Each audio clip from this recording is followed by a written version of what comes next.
My fiance's parents insisted on a prenup to protect their son, so I added a clause they didn't read until the divorce. When Timothy proposed, his mother cried, not happy tears, the kind that said, I trapped her precious baby with my middle-class womb. His father took him aside for 2 hours that same evening. I could hear the muffled voices through the study door, words like gold digger and family money floating out like smoke. The prenup arrived 3 weeks later. 47 pages delivered by their family attorney during what I thought was a casual dinner. His mother smiled sweetly as she slid the manila envelope across the table. Just a formality, she said, to protect everyone. By everyone, she meant Timothy's trust fund worth $4.3 million. I was a high school teacher making $43,000 a year. I'd met Timothy at a charity gala where I was volunteering, but his parents saw a woman without pedigree.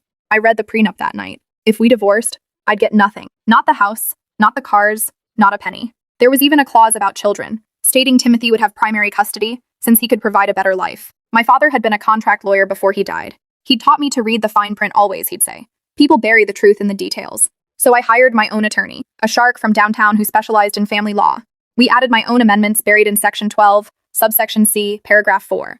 The language was dense, deliberately confusing, wrapped in legal terminology. His family's lawyer barely glanced at my additions.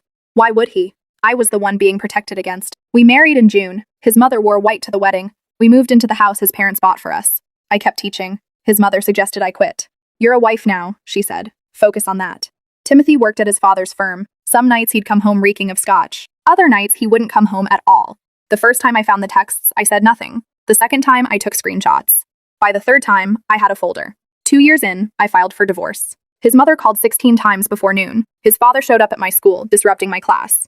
Think about what you're throwing away, he said. I'm thinking very clearly, I replied. Their lawyer was gleeful during mediation. The prenup was airtight, he assured them. She gets nothing. But my lawyer smiled.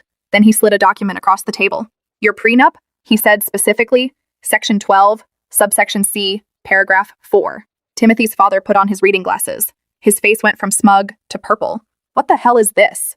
That, my lawyer explained, is the infidelity clause your client signed. If Timothy commits adultery during the marriage, proven by documented evidence, the prenup is voided. Furthermore, he forfeits 60% of all marital assets to the betrayed spouse. We have texts, emails, photographs, and credit card receipts from 4 different women spanning the entire marriage. The room went silent. His mother's hand trembled. But that clause, she whispered. We didn't. You didn't read it. I said, you were too busy protecting your son from me. Too certain I was the threat. You assumed I'd sign anything to marry into your family. The settlement took 3 months. I got the house, the cars, and $2.6 million. The judge actually laughed when their lawyer argued his client didn't understand what he was signing. Your client is a 32-year-old man with a master's degree in business, the judge said. Perhaps he should have read his own prenup. His mother sent one final text.